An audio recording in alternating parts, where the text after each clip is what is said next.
Hi friends, చూడండి మా వాడు గ్యాస్ కష్టాలు. చూడండి గ్యాస్ కష్టాలు. ఇదిగోండి మోటార్ రోడ్ బిగించారు. దీనికి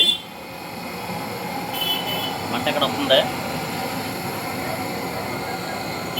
ఇదిగోండి వేస్ట్ ఆయిల్, మన బైక్లో ఉన్న ఇంజిన్ ఆయిల్ ఉంటుంది కదా, వేస్ట్ ఆయిల్. ఆ ఆయిల్తోనే మా వాడు తయారండి.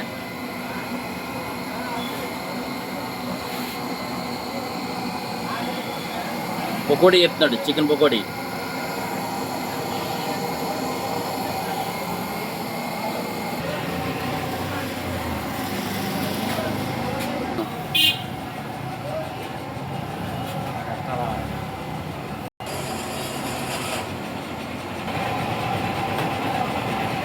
చూడండి మా నూడిల్స్ స్వామి కూడా కష్టాలు.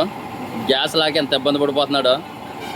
ప్రభుత్వం ఇప్పటికైనా దయించి గ్యాస్ను కల్పించాలని, మా చిరు వ్యాపారస్తులని ఇబ్బంది పెట్టకుండా గ్యాస్ను కల్పించాలని కోరుకుంటున్నాం. చూడండి మా వాడు పకోడీ చెప్తున్నాడు.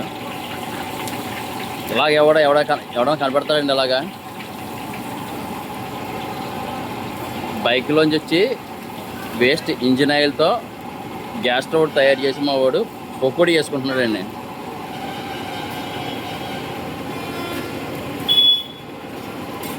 ఇలా బట్టి శాస్త్రవేత్తలు మధ్యతరగతిలో ఉంటారండి. వీడియో నచ్చితే లైక్ చేయండి, షేర్ చేయండి.